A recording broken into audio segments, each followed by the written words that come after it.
today we have a very special guest here, Iman. Yeah, so today we have, I guess you could say someone that we FCA miss very dearly. We have Mr. Ghazi with us. Sorry, can we give it up for Mr. Ghazi? So a lot of us probably knows Mr. Ghazi, but I guess a few more details. Mr. Ghazi has made over, I guess, about 55 short films.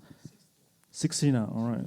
So 60 short films that has been featured all across, I guess, Europe and Asia. And he was also, for some of you who may not know, in a program, a film program, by Hungarian filmmaker Béla Tarr. I believe the program was Film Factory, right? And you won the award for best film in that program.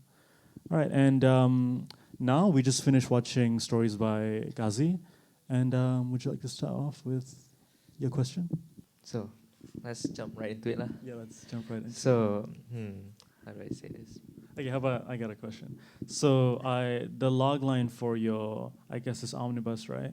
You talked about how a lot of people are kind of worried that they don't have this like kind of authentic stories to tell. Maybe because like Malaysia kind of weird with identity. What would you say to the people that are kind of worried and scared that they don't have a story to tell? Or do you think there's always some stories that you could tell? I think your life is yourself a story. Everybody has I assume everybody here is 20 years old and 20 years of experience. Even if you're 16, 17, 18, that's 18 years of experience. So why is there no stories? And I think this is one of the big problems when we talk about national cinema, because our textbook for filmmaking is all taught or written from an outsider's perspective. Well, filmmaking exists, or from Europe, from America.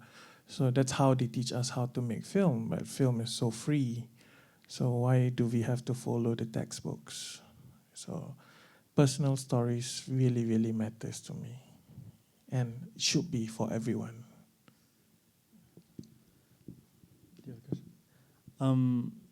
I guess to that, regarding that feeling of like kind of not having something, they've been making films now. What do you think when you see them when you see their films, either like old filmmakers or like new and young, up and coming, aspiring filmmakers? What do you think is kind of lost, like with their films? What do you think is missing from their movies? I think a lot of us are just copying, and copying is so. Some people copy good, the film turns out well. Some people copy bad. Most of it's just like a bad copy. But when you copy, I think one thing that is lost is point of view. I always, when I hear or when I see film, I want to hear what is the point of view of that director when he or she films that, because point of view changes. Today I like mango, tomorrow I like banana, or whatever it is. So, but what is that filmmaker point of view of as a human in this world at that point of time with all these people around him? So that when you copy, you'll never get it. Because if you tell your own story, you're already automatically telling your own point of view. And a lot of people want to know point of view. I guess quoting Pedro Costa, he says that I learned about Japan from the films of Ozu, Akira, and Mizoguchi. So I want to learn about Malaysia, hopefully from the point of view how, pardon my language, but how up or how beautiful this country is from the lens or point of view of Malaysian filmmakers. Yeah. So you would say it's very important. Why are you guys so scared? I don't know. I have a problem with public speaking actually. No, don't be scared lah. But I do want to ask, being authentic is important to you, right? Yes. I can tell from your films, like there's very heavy influence of you inside. And starting from Sera, like prior to that, or like when did you realize that you had to tell your stories, and how was it like macam bringing that in front of the camera? I think a lot of my influence definitely come from my mother, and of course you can see almost all my films talk about my relationship with my mother. So my mother is this girl, this lady, makcik, 60, 70 years old, from Layang-Layang, Malaysia. That's why you see a lot of Layang-Layang in my film. So she's from this kampung girl who will go to Johor Bahru to go and buy pirated DVDs. And the only thing that tells her is like, if there is a flower, you know the laurel, she call it flower, it's a good film. So I grew up with a makcik, a kampung makcik, watching Abbas Kiarostami, watching Anne Hui, the female director that she was talking about was Anne Hui. So she made me realize one thing, which is it's not sometimes about personal stories. I think the word here is about human stories. So her favorite film is Abbas Kiarostami, Where Is My Friend? And I asked her, why do you like that film? Because I show that film to my students and my students say it's boring. So can you please tell me what is a makcik's point of view? And she says, isn't it human to borrow something and return it? And then I realized that it's all about human stories. And human stories is the same everywhere. If you borrow something in Iran and you return, I assume it should be the same way in Malaysia too, correct? So that's where I feel personal stories only adds in the flavor of the film. But the intention of the film, which is the human story, is so universal. Right now, people always talk about the universality of like the films. I need to come out with like, a story about protagonist, antagonist, and etc. But if you realize, being human is way more powerful than all these devices that have been created. And I guess that's where I started learning about, if I want to be human, I need to be naked. Not physically. I don't think nobody wants to see this fat body here. But it's about telling the truth as much as possible. And that's where I urge myself, I should only tell films about myself. Yeah. Speaking about, I guess, human stories, what exactly pushed you to kind of show in Layang-Layang, what is it? Layang-Layang Terbang? The third one, yeah. In Layang-Layang, right? What made you, I guess a lot of us are kind of petrified to show like okay stuff because it might be a bit too late. I feel like I don't have the right to show that yet. How do you feel about that? Like kind of being brave enough to show like the reality of certain situations that we don't want to look at. Yes, we do like talk about like depression, whatnot, but in a certain way, those aren't that hard to talk about compared to like some things that are just visually like, you feel like you want to avoid it. So Layang-Layang Terbang Melayang is a film that I have conceptualized since 2012. And in fact, Layang-Layang Terbang Melayang is going to be developed into a feature film. My producer is here taking photo. Make sure I look slim. It took me 11 years or 12 years to just feel the rightness to develop this story.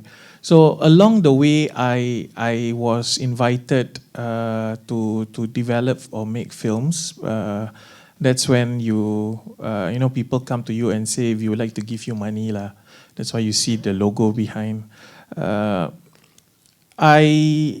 was once approached by this filmmaker called Royston Tan, who wants to develop 2 short films, but it is going to be for Minds. Minds is mentally challenged, an association for mentally challenged kids. So I was approached and I told myself that, hey, it's a good chance for me to put a bit of this episode inside this short film. But I know that I do not know anything about mentally challenged topic. I do not know anything about whatever that is shown in the film. So what I told my producer is that I need to spend time with them. So literally, I think I spent 2 months every day from 9 to 5. I treated it as a work to go to all the institution, all the centers that focuses on that is part of minds. And I stayed there, learned every single thing about them, from who their mothers are, who their fathers are, who their sisters are, brothers, family members, what they like, what every single thing. And I used that as an opportunity for me to do casting. Initially, they wanted professional casts because the money given was a lot. I was given, make a guess, how much do you think that film costs? Huh? 50K Sing, okay.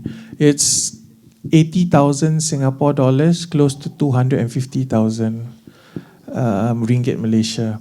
So I said, they wanted professional actors, and as actually I said, it's rude for me to hire a professional actor.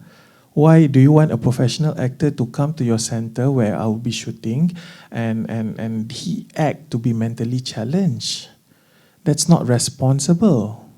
So then I started, after these 2 months, I started to be friend with the actor you saw, and that's where it starts to take shape. But when we talk about responsibility, I think this is a very big important word for filmmaker. The film is actually shaped around this boy. In fact, the boy actually tells me how the story should be, because I don't know anything about that. But I know I'm going to talk about a story about 2 brothers who just lost his mother. That I know. But how to behave, how to do things, please tell me.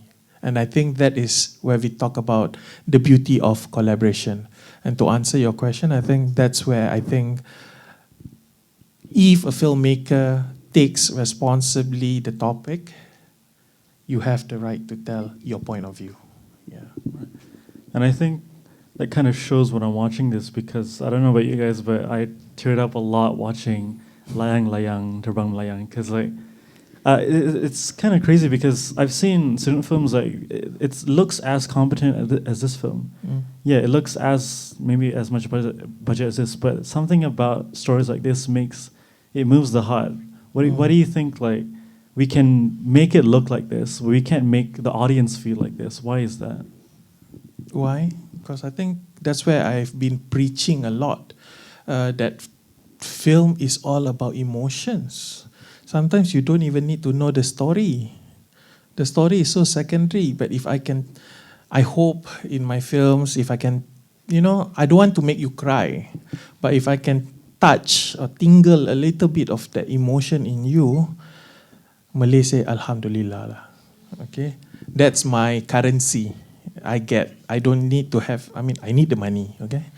But I get the satisfaction when someone comes to me and say that, hey, I feel a bit of emotion. Because in this life, I think I've shared with a lot of my students, emotions are sanitized. Sometimes we don't even know that we have to feel emotion, because we are told by this capitalistic way of living that, you don't need emotions. And that's very, very scary. And I guess that's one of, I don't want to say that a film is a savior, but film becomes a medium for us to help people feel back. Or, I'm not sure it's our responsibility, but I guess I always see that as my own way to share. You wasted 70 minutes of your life watching, Ghazi Alqudcy film, but I hope you feel something out of that. Yeah. And I guess one last thing before I pass it on to Azik is that I feel like this sort of philosophy when it comes to filmmaking, focusing on the emotions, right? Not much caring about what the I guess, what is on the surface. Is also reflected on, if you follow this philosophy, it's also reflected on what you shoot. Because I have something inside me is telling me that a lot of like films nowadays, the image themselves is kind of more eye candy than it is meaningful. Like it looks pretty, but what are you actually shooting? I think this is clear in the film, like you are part of me, I am part of you. You know the one, yeah. So I really like the whole. You know how it's about mothers and stuff. I really like the whole part where the lead walks like towards us from the tunnel and then back out. I guess it's something about like, you know how you're birthed, you know how you're from inside and you go out. I don't see much of that kind of like entire like the whole frame of symbolism with a lot of films nowadays. Do you think that's also, I guess, a byproduct of thinking in a more eye candy-ish way? It all goes back to the idea of how filmmaking has developed way more advanced than any other medium of arts. I think filmmaking it's up to like 125 or 30 years right now, but we have seen from as early days of Edward Muybridge to Lumiere Brothers, and now we see Avatar or Marvel films and etc. all in 125 to 30 years. We are more rapid than literature or any other form of arts, paintings and etc. So take it that way first. And so this comes to this quote, or not quote, it's actually a topic which was presented in Cannes. I forgot the title in French, but it says "to each his own cinema," and I think that is beautiful. You can make your cinema, I can make my cinema, and I'm not saying that your cinema is wrong. Police Evo must happen. In Singapore, we have Jack Neo must happen, but Ghazi Alqudcy also needs to be recognized. So when you give all this to the audience, they get to choose what they want. But right now, I think it's more singular because cinema has transformed from the idea to document as early as Muybridge and Lumiere to something more commerce, business. So when we talk about business, we are talking about rushing things. There's no time for you to think, to contemplate, to even sleep, or to even think, to enjoy a cup of coffee. So I guess, and it doesn't help with technology moving so fast, different cameras coming out every 6 months. So that's where I felt that some people who are making this other kind of cinema, I recognize your cinema, but that becomes like a byproduct lah. It's like you're trying to create something beautiful to awe the audience within 5 minutes, but their audience are now. They have specified that we are trying to find money, return of investment now. So I applaud them for that. Like for me, I don't think my audience are now. I am making for me, my films, my audience are people 100 years down the road. I think I always feel that my film comes from a very anthropological or society perspective where, 100 years later, people can actually see my films and actually learn a little bit about how 100 years ago people behave. So I developed that as my so-called a little philosophy, and it also works lah for me. So to each his own cinema, but I wish there would be more variety, more filmmakers who actually takes a lot of thoughts to the idea of image creation, which is you press record, then you upload to TikTok, that's image creation too. But we are living in a society where there's so many image creation that sometimes image creation become noise, It's sad, but it's also the world that we are living in. And I hope that, we are talking in a university setting. You guys take that as important as, how do I say that? We are in a university setting. Discuss about image making. Criticize each other before you create the image, because anybody can learn about technical from YouTube. But it's difficult to understand your point of view, the creation of image that shows your point of view. That's lacking here, everywhere. Yeah. Wow. You want to lighten the mood up? Yeah, I mean, okay. I want to maybe take a step back from this future and maybe go back to the cinema of Ghazi, How would you say that filmmaking, changed your life? I mean, granted, do you think you would have left Singapore? And how has that affected you, to be a traveller and meeting new people and all these experiences, and then using that to showcase, human stories in your work? I never liked living in one place for more than a period of time. In fact, I think I am quite overdue staying in Malaysia already. I should be leaving Malaysia soon. I think traveling allow me to understand, or put this a sense of confirmation that human stories actually is the same everywhere. So if I go to, I live in South Korea before, I live in Bosnia before, I live in different parts of Southeast Asia before. I first thing tell myself is wow, a mother is still the same. A mother is still a mother. We all know this, but we all don't see it in front of us. And if we don't see it in front of us, we don't believe it. We believe it just by cognitive saying, but we don't believe it in here. So traveling allows me to put this certain confirmation that whatever I've been practicing, preaching, or whatever it is correct. I just love to talk to people. Never give me the mic because I will end up talking a lot. So that's why I think that learning from people is also as important as it is for filmmaking because in the end, all their stories can also become my own stories too because we are collaborating together. So yeah, travel lah.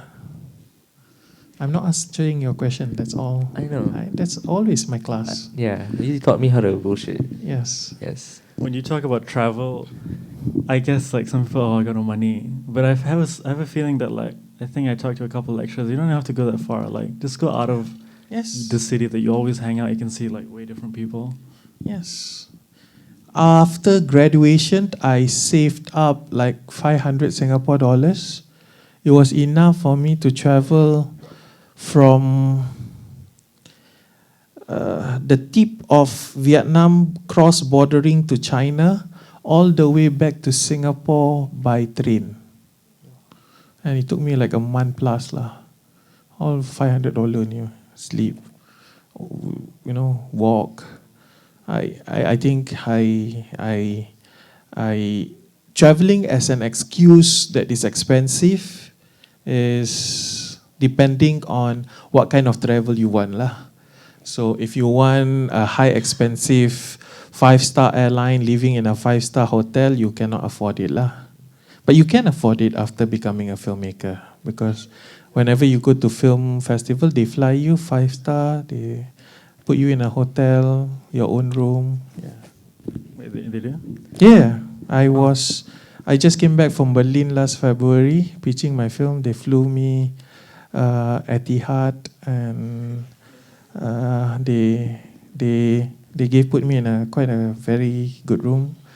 There were some images of me in Bangladesh. They even traveled me business class. So it pays off. But only with good films lah. With good films, yeah. With good, honest, with a strong point of view film. So maybe it's important for you to watch film, no doubt. But it's also important for you to go to a bar and meet people and fall in love. Alright. Speaking of love, maybe we can try to receive some love from the audience. Yes. So does anyone have any questions you'd like to give to our guest, Mr. Ghazi? Yeah, feel free to ask anything. He's obliged to answer. I always criticize your film, right? So time for you to criticize my film lah. Oh, there, he's coming. He's ready to criticize. Hi sir, long time no see. A question for Doa Mak. I feel like this is a different cut from what you showed us last time. Yeah. For the ending, why did you decide to end it without her going back home and meeting her mom and stuff? You can watch Doa Mak in stories.video. It's a different ending. It's not always that I get to screen my film on a big screen. So I wanted to try something different. I wanted to see whether it works. Because seeing a film on a small screen and a big screen is totally different. So yesterday night I was trying to say that, I need to learn something. Ma. So I thought of cutting it there. And now something tells me that it doesn't work. No, I'm not sure as well. Yeah. But I prefer the old cut. Yes. Yeah. Thank you. But it was me trying to see whether, because in the small screen I felt that, can really, like the emotion stops there. I don't want to feel too much. Then after I watched on the big screen, I felt like, doesn't work lah. Yeah. Okay. Thank you. Welcome.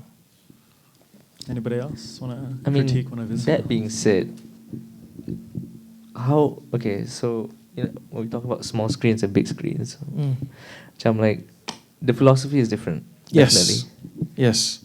Shooting small screen, shooting big screen is totally different. I remembered, I think in 2011-10, Panasonic just came out with HD. Last time, 2010, wow, HD camera. So they picked, I think, 5 Singaporeans to direct a film. And the first question I asked is, how can that camera record and what's the quality? And they showed me, and I can see even the makeup, the pimples all come out.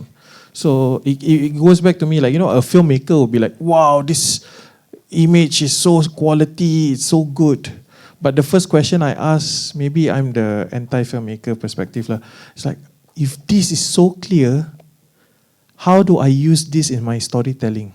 How do I bring it out emotion?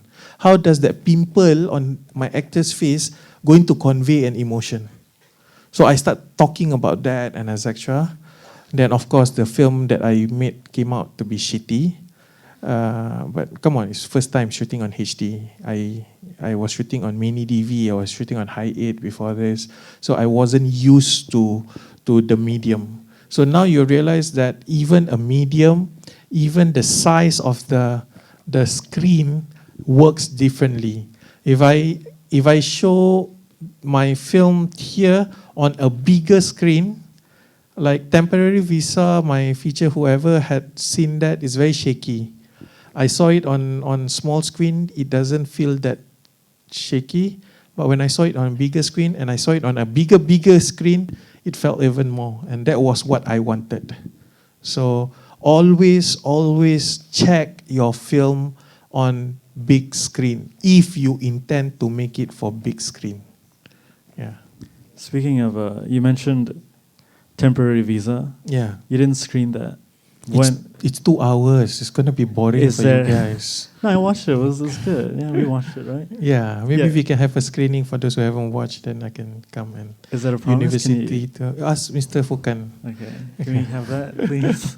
Yeah. Do we have another question from the audience? I'll try to formulate my thoughts. I have a bad time expressing it, so sorry if I don't get the message across. I only watched the last one. So I just want to ask, like, you mentioned a lot. I feel like the last one has a lot to do with time and capitalism, in the sense that, like, how people are more likely to think about stories in a more entertainment source. And I always wondered, like, how do you combat that with using, like, personalized stories, especially if in a collaborative effort? So, like, how do you get a message across of, like, you wanting to express time and through, like, missing those olden times where, like, things were more authentic? I guess now, since growing up, I feel like now the filmmakers are more sanctioned to believe that they have to do it in a good story sense. So I just, like, wonder, like, how do you think filmmakers are going to try to combat that sense of capitalistic notion? Do you get what I'm saying? I feel like I'm just. Yeah, is there any way to, like, do we have to worry about this, or, like, should we just, like, focus How do we on, combat it, basically? I don't know. I don't. I'm the kind of filmmaker who don't set before making a film, this is the message that I want to convey. And I think that's going against what I feel. I usually start off with asking, what is the emotion that I want? The emotion that I felt was this, when I was making that piece of film, is this idea of alienation, me being separated from what do you call that? Me and my parents. So, and when we talk about, when we stretch time, when I stretch location, I also stretch time. So that's where the 4-axis comes about in my film, and I was playing with, like, I stretch time. I go to a different place, then I stretch. I stretch the location, I stretch time, and etc. But I didn't set up trying to do that. So it's always started off with, what is the emotion that I want to share? But it's also different, slightly different, because the film that you watch is actually more of a video work. So a gallery actually invited me to mix an artwork, and I said, what artwork I make? I make film. So I decided to make a film, a very, very personal film, and it was sold as an auction. And the way I presented the film was in a video player this small. So it is also different, because if you realize, it was more sensorial. The idea of the water, the Malacca River, and etc. So because it works in a small screen, then I realized that it also works for big screen. So that's why I decided to print it. But to answer your question, I do not know how to answer it, because I did not start off with a message. I start off with an emotion. Yeah. I just find it really interesting how the way you mentioned in the dialogue, saying, like, oh, only filmmakers nowadays know how to express feelings through dialogue, and the entire thing was through monologue. Correct. And I just think it's, like, a very nice contrast of, like, being mad of the system you're placed in, but also just working around notions against it. It feels very personal. It feels like I could see your philosophy through it, and I'm grateful that you let us watch it. Yeah. But right after that, I also said that we are all great actors, how capitalism actually brought us. So I am also an actor. I'm going against my philosophy of whatever it is lah. It's how I sequence it lah. Thank you. Welcome. All right. Hopefully, people will take their time to formulate the questions if they want, because this is a rare occasion that we get to see Mr. Ghazi here.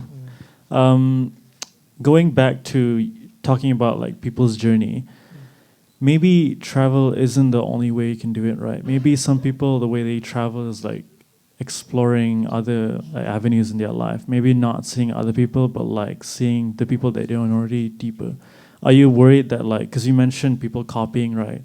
Are you at all worried about, like, you giving advice, some advice, like, people just copy, like, without thinking about it, so they don't really go through, like, some sort of journey? They just kind of, like, replicate what they think would change them. What do you think about that?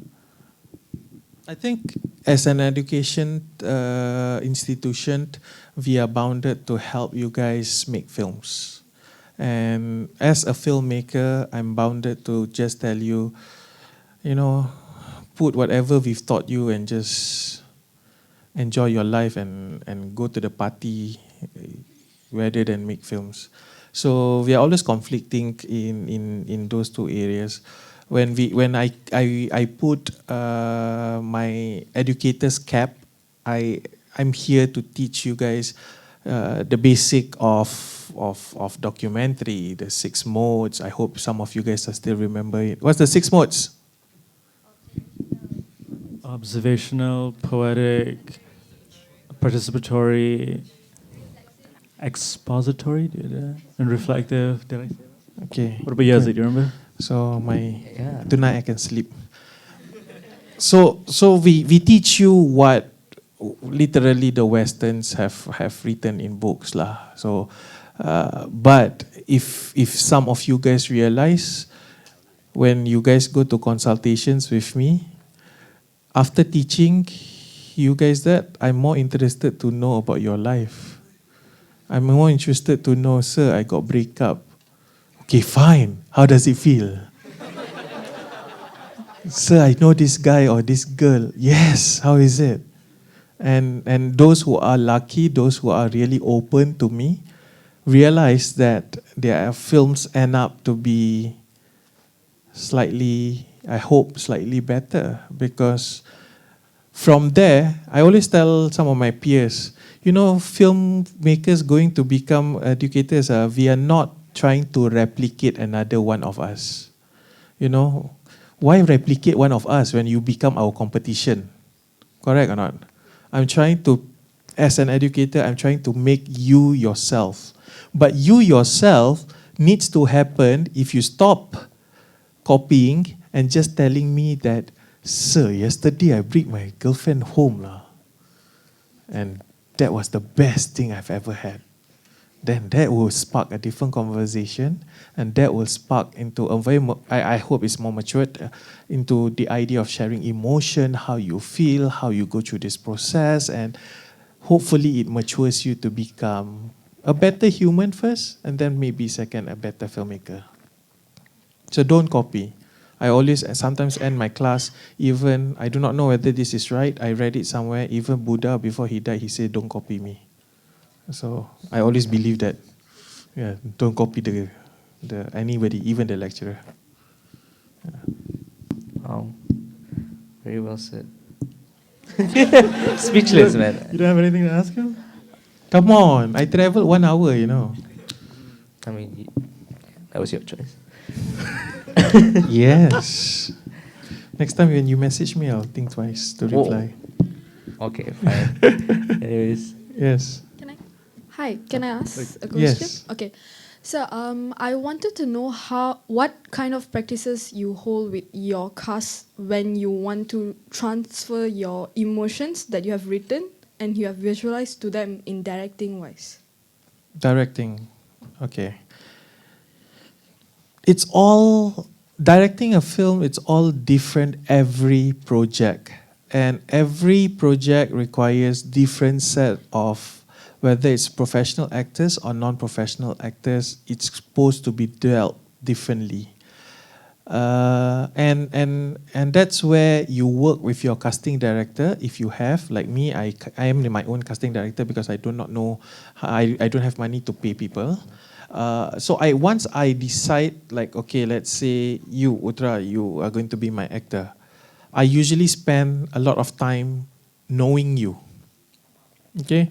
Often I see students coming and telling the actors the stories and etc. Or this is what I'm trying to do and etc. I do the opposite. And the way I choose you is when I do my casting, I will always, I don't even ask the actors to, here's a reading script, please read. I need to know your personal stories. So if I am casting someone who just, the role is he just lost his wife, I try to find someone who has that experience. And I will only be able to know when they tell me their stories. And when they match the character that I wrote, other than that, I step back because their life experience is way more richer than my fictitious words that I wrote on the script. So often I will write a script, let's say from the example of a man who just lost his wife, and I got to know this actor who lost his wife in his own life too. And I would say that, you read my script, you think it makes sense or not? And often they will say, actually it doesn't make sense. I will do this, I will do that, and etc. And then I will step back to the writing room and I will say, Ghazi, pardon my language, you fucked up. You think you're so great, is it? This is supposed to be the way that I wrote. And then we will often do workshop with the actors. And the way workshop is constantly about just talking. It's just like the Doa Mak, remember there's a scene where she was crying, the second scene. And I told her that I want one tear. But that tear also cannot see one. And that tear is just like maybe a water patch here. But I don't want to put eye drop there. It looks so fake. I want you to cry, just one tear only. And drop. And it's nearly here. So specific. And I sat down with her. Farah is a personal friend of mine. I knew her before we worked with some films before. And I knew that she had, not recently, like many years ago, she had an accident. And I knew a fact that she did not have a strong relationship with the mother, but every day, after she met the accident, she was comatose for at least 2 months. She was a vegetable. But every day at 8 a.m., the mother will come, and the mother will only leave at around 7 p.m. when the hospital asked to go. And I sat down and I said to her, hey, Farah, you want to know a story? Your mother actually did this, And that was the moment she started like, that one single tear. And I said, before that, I already told everybody, get out of the room. So that my camera just took it, roll. Straight away, I called her to continue the story, the narrative. And that's how it works. So I am able to do that, and it was only one take, and we got it ready. I was able to know that because I discussed so much, not about the story, but about her personal life, that as a director, I'm able to kind of manipulate her emotion in a safe way. Of course, after that, I had to go and hug her and etc. to be human back. But it's about that, knowing. When you cast, know your actor. They are not just a vessel to act your story. They are also humans helping you to tell your story from their own experience. I hope I answer your question. $50, Yes. Hi, sir. Sorry. It's just a question where it's not relatable with your films. Why you choose film to tell personal stories, and why it's personal story, not other than personal stories? I do tell non-personal stories. Often I get money for it. That's called TV. That's my bread and butter lah. But for me, I told a friend once, I told someone once this, and he laughed lah. And it's as simple. It's quite foolish lah. Hey, okay or not that girl lady? She was. Never mind. I read somewhere Singaporeans 2 to 3 out of 5 will have dementia in the next coming 20 to 30 years. And it's a scientific journal. And I scared that I will be one of the 2 to 3. Choi lah, touch wood. So that was also another spark where I told myself, document my life lah. So next time I see my life, I know what happened. It's quite a silly answer, but that's as complicated as it can get to answer your question. Yeah. Welcome. The study said 40 to 60% of all Singaporeans would get dementia by their... Because it's all our food, and I assume that stress, food, the way we live. So be careful lah. Do Malaysians have anything like that? I think we're pretty chill here, right? I think they probably... Malaysia, anything boleh. Yeah. Yes. Hi, Mr. Ghazi. Big fan, by the way. You seem like a very confident filmmaker, and you seem very assured in the ideas and creations you make. But were you always that way? Is there any way you can advise people, or maybe any suggestions on how people can be a bit more confident in their ideas, or how to deal with self-doubt when developing their films or scripts? Have someone who you can be as a punching bag. Right now, it's my producer, Mr. Keenan. Every time I have an idea, I call him. To a point, sometimes he say, "Ghazi, stop dreaming." But on the other hand, before I speak of my idea, apart from the person who I always have, like 2 a.m. also I call, I got idea. I take a long process before I share my idea. So Doa Mak, as simple as it is, took me 1 year to write. And until I realized that this is fully what it is, then I will share. And by then, I'm quite confident that, that idea is very, very strong. A student recently just asked me a question. So how do you feel when your idea get rejected? I say often my idea didn't get rejected. But that's because I spent 1 year to do Doa Mak. I spent 11 years not to write a script, but to just keep thinking about my next feature. And I'm already spending a few years starting developing my third feature. So, and the way I do it is I really need to talk to people.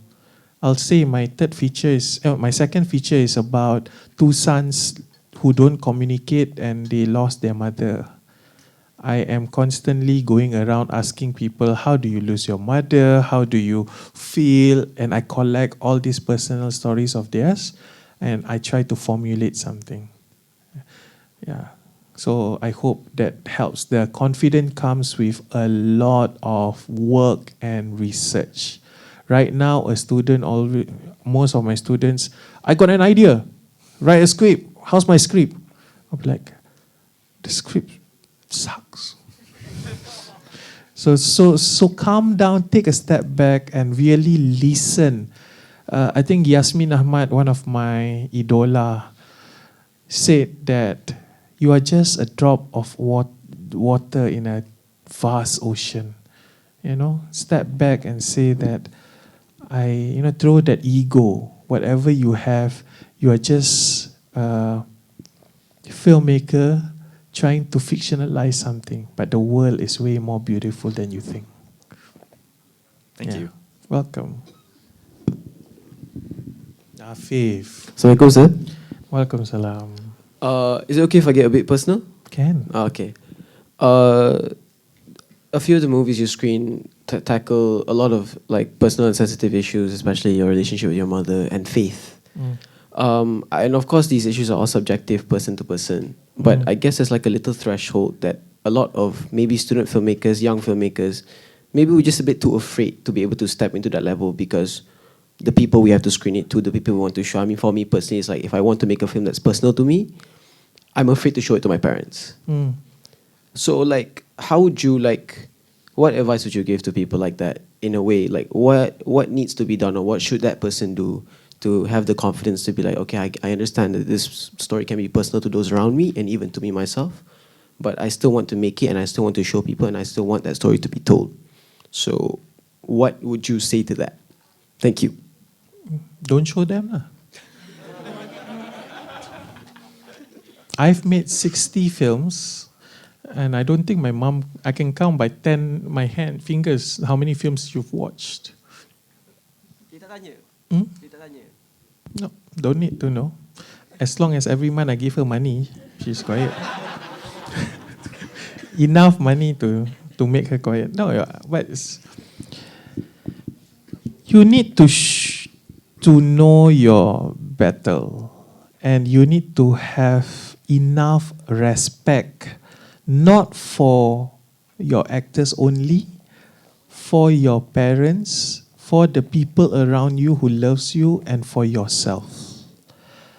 I think my mentor once told me that, there's 7 levels of hell.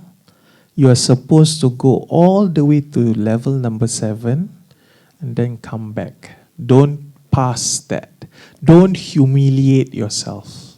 And once you don't humiliate yourself, you know what you're trying to say is my point of view. And if you don't respect my point of view, well, sorry lah. Maybe we can have a teh tarik session, and I can please help me understand why you do dislike my film or my point of view. Then again, you see, I'm trying to see things from a different side. I don't just you don't like my film? Tell me why you don't like my film. The personal issues, I think you need to break that fear. Everybody is the problem with a lot of students, one of the big problems with a lot of students is that, I have a story, it's for my own personal, it's about subject A and I hate it so much. And they put that inside their film. Whereas that that film is so organic, it can be represented in a different way that people maybe you don't understand. People don't get it, but people get that emotion that you want.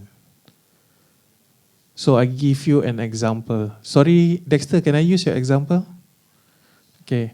So I was just talking to Dexter, and I'm sure you guys have watched his film No Questions, right?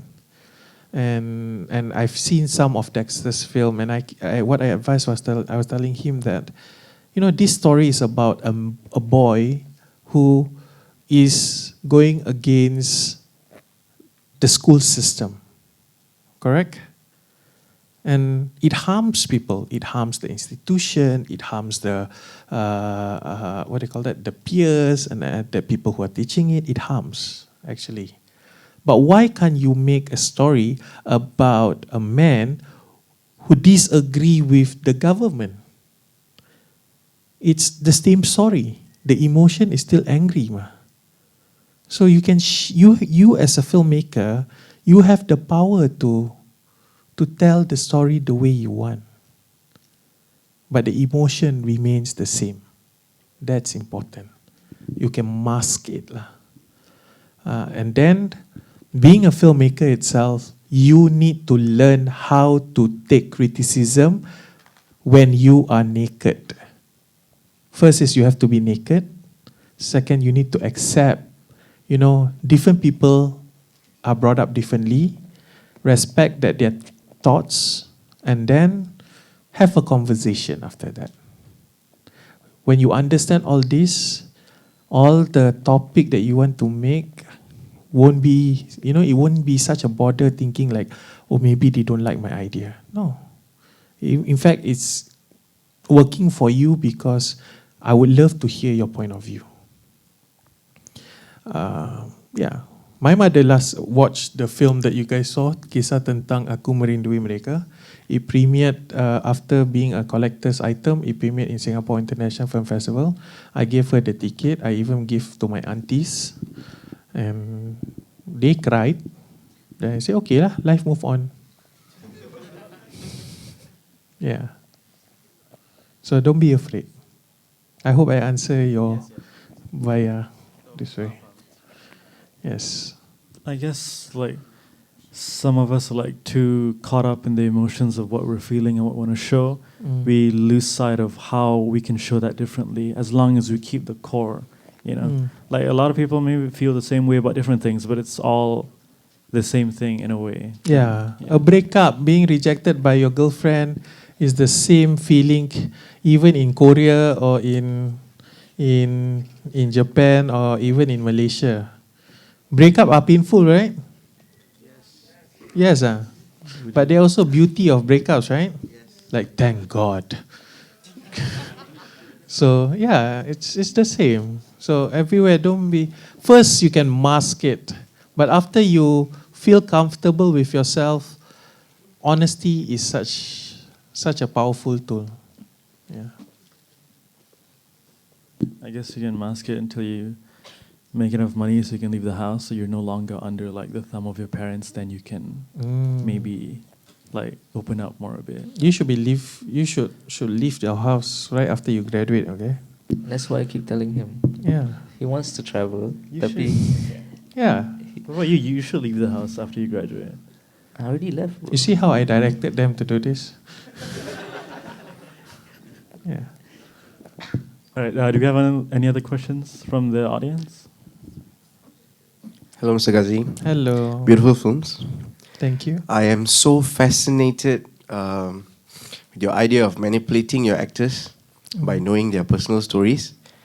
But how can we students, considering the ticking time that we have, like we are doing assignments we have due, in that short period of time, how do we get them naked, get them vulnerable with us? Because for me, to open up to someone takes so much time and trust.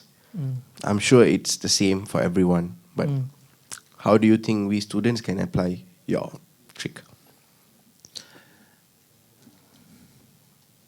Develop this way.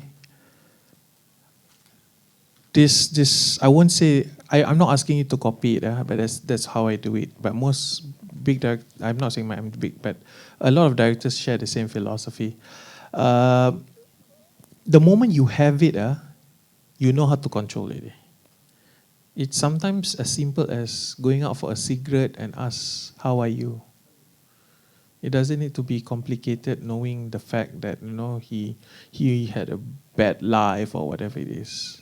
So try to understand that method, and the more you practice, the stronger you get. I've had students when I was in MMU, I just do this. I just hold his shoulder and I said, "How are you?" He started crying. You remember that, Mr. Eddie? And don't also underestimate the power of just a simple gesture. So all these tactics, right? You will learn. You need to keep making films. Assignment is a way for you to make films, but that is not where it should stop. Semester break, go make films. I need to practice all this idea of how to manipulate. I won't say manipulate, but remember when you manipulate, you need to create it in a very safe environment. If you don't create in a safe environment, it's not good for you and your actors. So keep making films. I didn't do it when I did my first film. I didn't get it. I only get it recently. This is how I treat my actors. Wow, I'm such a devil. But again, I apologize to them after that, and I'm sorry. Remember the story that I shared with you guys during your critic session? There's also another part. So I'm not going to repeat the answer. So there was another, maybe Sunda, you remember that how I directed, right? There's another thing that I actually missed out. Actually, I don't miss out. I didn't want to tell you guys that.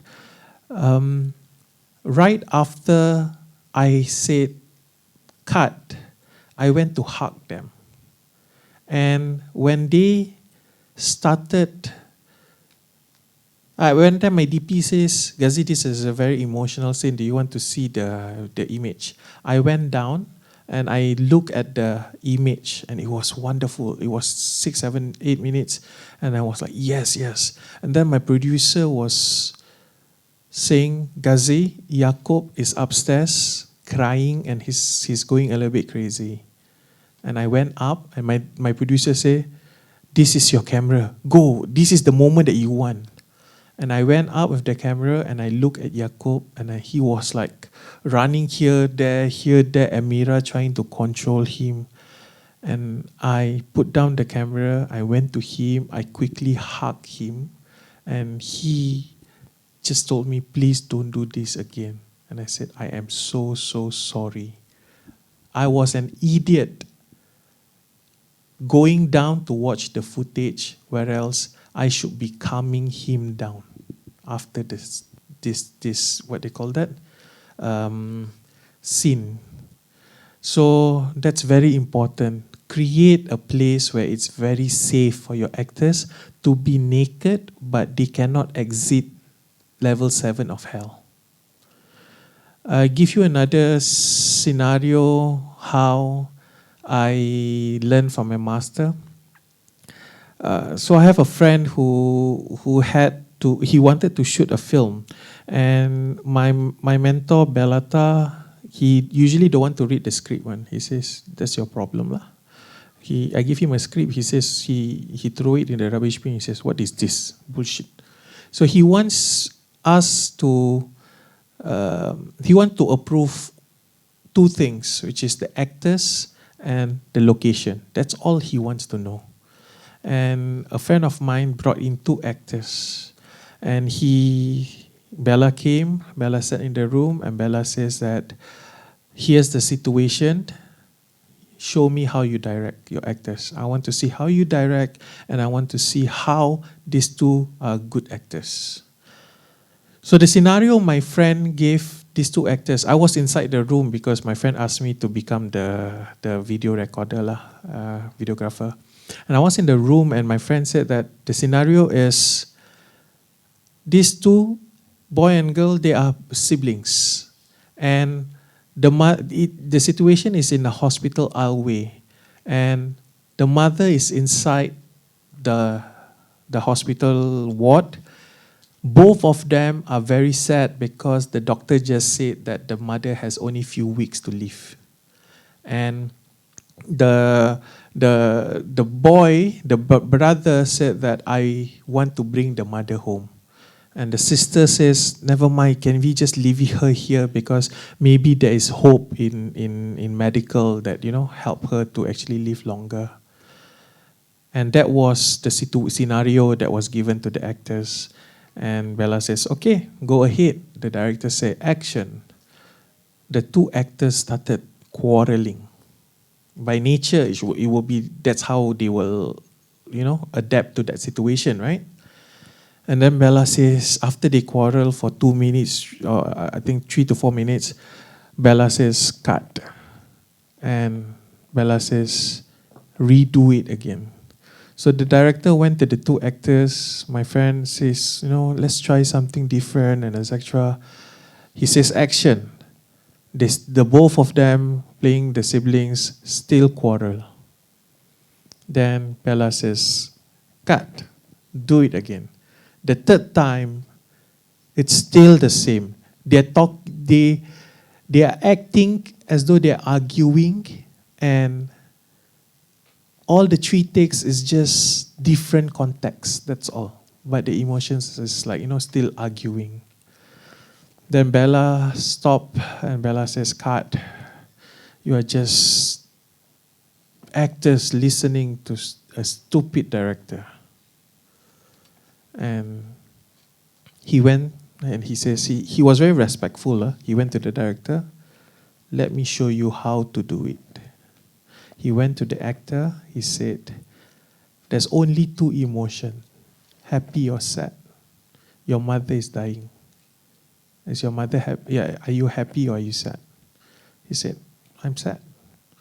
And he went to the girl and he was in a very high tone. He says, your mother is dying.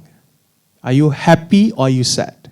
Then the girl come in like, that's more complicated. Emotions are like, complex. I said, happy or sad? That's all.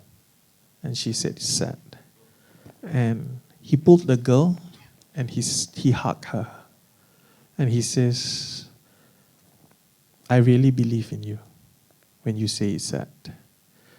He pulled the guy, he pulled over and he just hugged the guy and he says, how are you? I hope you're doing good. And hopefully you can help me portray this sadness. Imagine your mother is really dying. He hold both of the actors' hands and he bring them together and he says, I really trust both of you. And he asked me, then he came to me and he says, you're the DP, I want it to be white screen, white shot. So I'll go all the way far. This is in a classroom. So I was all the way back. And then he went to the actors' back. He hugged both of them. There was a total silence for 30 seconds to a minute. He hugged both of them so rapat, so tight. Then he said, I don't want to say action. Start whenever you want. And the both actors started looking at each other. He came back to behind me, who is holding the camera, and he started saying, he told me, when I push you, go forward to them, all the way until I say stop. When I tap. And the two siblings started hugging each other. The two siblings started crying. And the emotions was so raw. And I was just going from wide shot all the way to a close-up. And that's where he just double tapped me. He says, cut. He went to the actors. He hugged them. He said, I am so sorry to put you in this situation. Please forgive me. He hold the two actors, can I buy you coffee? The two actors stopped crying. He brought them to the cafe. And then he sat down at the cafe. Me and my friend, we are still dumbfounded. What the hell is happening? He brought the actors to the cafe just near the school. He came in. He said to the director, that's how you direct. All I need to do is, right after the scene, I put a scene of the mother in the hospital with all the tubes and etc. Put these two images together, it tells without dialogue. And that emotion is more stronger, more powerful than you trying to say something. And that's how I learned how to direct. I was like, wow, this old man make things so simple. Then I keep practicing it. Now you realize that when I was doing my temporary visa, that's how I do it. And I keep practicing until now. I won't say I'm a master, but I can easily make a student cry. Yeah. I hope I answer your question, Sundar. Yeah. Would you say that's like...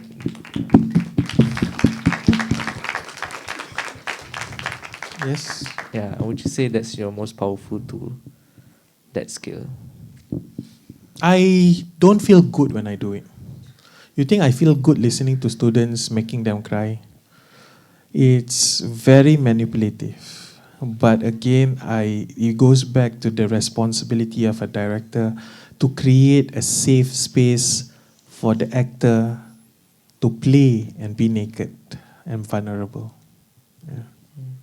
Because we all talk about the currency or the thing that we are trying to create are emotion, We need to talk that way. I need you to feel the emotion, to emote that emotion. Ask happy question lah. Yeah, I think most of us are stunned by that story.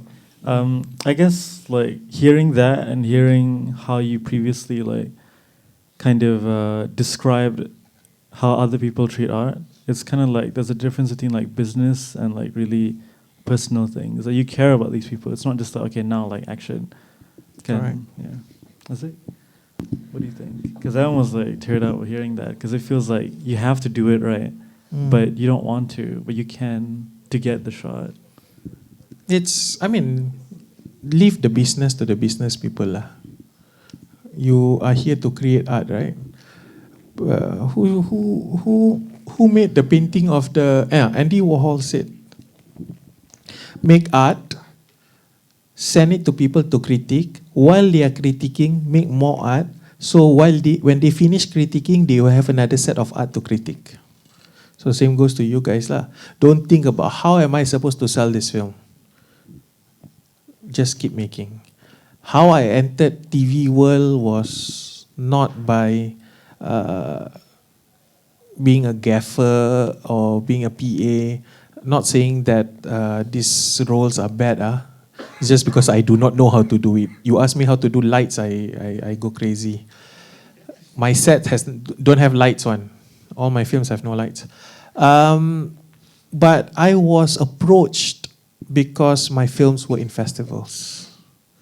But when I go direct TV, I need to know that the TV has its own language. I cannot approach the way I approach film in TV because it's all about, I have 15 episodes and one episode I'm only given 3 days to direct. How the hell am I supposed to do this?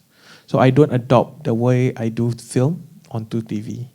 But I am recognized in TV because my films have traveled to festivals. Yeah. I'd say very well said. Make more films, tell human stories. And you have... okay, one last question. Okay. Yeah, and then we gotta wrap it up. Yeah. Okay, sorry, I have like one depressed question, one happy question. Okay. So, well, the depressed question is relating to what you said. Which year are you from there? Which year? Oh, I'm from diploma. Okay. I'm D2. Okay. Yeah, I'm learning as much as I can. No, don't worry. I just want to see because I haven't seen your face before. Oh, okay. Nice hair. Thank you. Yeah. Nice shirt. Thank you. So the depressed question, regarding back to what you said about you direct and you have to like make sure it's a safe space, for your actors in order to manipulate them like toys. But I mainly like want to know like, is there any like in your experience where it has gone bad? Like you mentioned earlier, one of your actors for temporary visa that he told you to never do that again.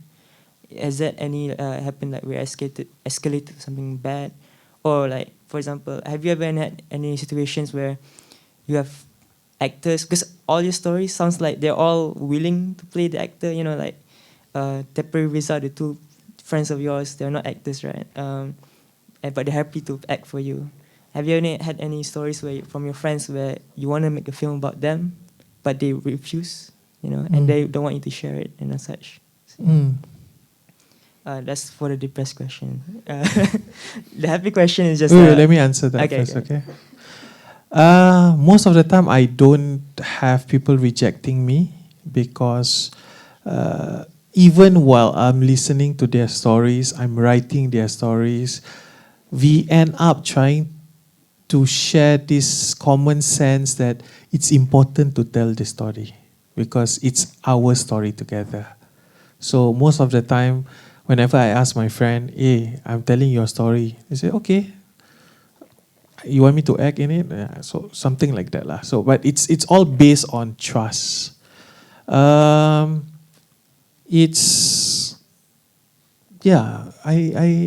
do not know how to answer your question other than, I once make a film. It's a LGBT film. I was commissioned by an organization, a government organization in Singapore that spreads the awareness of AIDS, and it needs to be M2M. meaning male to male story, and it's supposed to premiere during the World AIDS Day. Is it the one with the cop searching that one guy? The what? The two policemen searching the one guy's car? No. No, that's a different one. No, that's comedy. So I made a film, and it ended up to be so real that they showcased the film to 50 queer men with positive queer men, and they say that it is scary to show this film because it feels so real. That I do not understand right now. I'm still thinking, but I don't know. It felt like, it betrayed me lah. This whole idea that I made it into such a real world that people feel so real that maybe I was irresponsible not thinking about them. Yeah. Your happy question there. At first I want to say about your answer, it's like, damn, I'm quite envious that you have so many friends that are willing to act for you. Just like that. I wish I have that friends. You want to act for me? Oh, no thanks. Oh, come on, you missed your chance, man. Because we haven't been friends yet. Oh, I made a vow to never act again. Okay, to the happy question. Wait, when my friends act for me, they don't act. The word act is to play. But when they act for me, they are just being themselves. So they don't act. Yeah. Okay. The happy question, last question then. You have so many experience and stories to tell us about how you guide your actors. Okay, let's use guide instead of manipulating. So how you guide actors to make like sad scenes, emotional scenes. But what about like scenes that are generally like wholesome and happy? Like how do you guide those actors to do that feeling? For example, in Layang Terbang Melayang, the scene where they're playing the kite together, I find like, quite silly as an older brother myself. Thank you. I was just talking to Mr. Eddie just now. You saw the ending scene, right? And a lot of people were saying that, oh, it's the mother, the layang-layang. I said, no, it doesn't. It's not that way. I didn't think it that way. But the way to answer your question is divided into two parts. First is the structure of the film to the last part. So Mr. Eddie was saying that in that film, it's an earned visual. You brought the audience into a roller coaster ride, and then you presented the last visual like a gift. And in order to reach that, I was playing with your emotions as a director to even the audience, not only to the actor. It goes up, happy moments, it goes down, it goes even up by even as simple as, Liza, cantik tak? And then she says, cantik. Cantik tak? Cantik. So that scene was actually down, But because of that scene, people start to like, oh, it goes up. And then it goes down back when the mothers come and pat his head. So that was the roller coaster ride that brings you to the end. And that was important as an audience to go through it. But when I direct actors, there are scenes that require emotions. There are scenes that doesn't require emotion. The way I directed that was, this is your brother. The two actors are, the big brother is actually the big brother in the center. So he's like a teacher. And the guy, the mentally challenged guy was his trainee. So they're like brothers.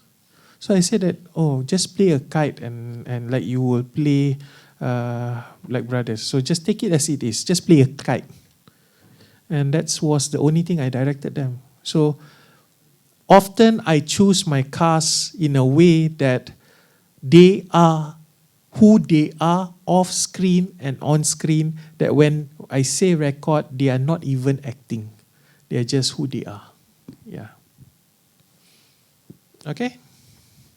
Thank you. Welcome. All right, and it's almost 5, so we got to wrap it up. We'll take a picture. But thank you so much for coming, Mr. Ghazi. Yeah, thank you. Round of applause. I hope you guys learned something. I don't know if this is like allowed, but does he get to like shout out his like stuff? Do you have like upcoming like festivals that you wanna, like maybe you're showcasing something like No. temporary visa, nothing? No, but please pray for me. We are pitching my next film is called. It's a long title. The English title is Morning Yesterdays to Tomorrow. The Malay title is called Mungkin Semalam Sungguh Bererti, Mungkin Esok Tiada Lagi. No, it wasn't me. It's from this very nice Malaysian musician called Umar from Unimas, and it was from his lyric, and I thank him. It wasn't me, but the essence is the same, right? So we are pitching at Malaysian Film Festival. We are fighting for that 20,000. The film is slated for $1.5 million to shoot. Please, whatever I need to do to get 1.5 million, I'll do. All right, and I guess that about wraps it up. Yeah. Thank you so much for coming. Thank the audience, you. And of course, thank you, Mr. Ghazi himself. All right, let's take a picture. Jom.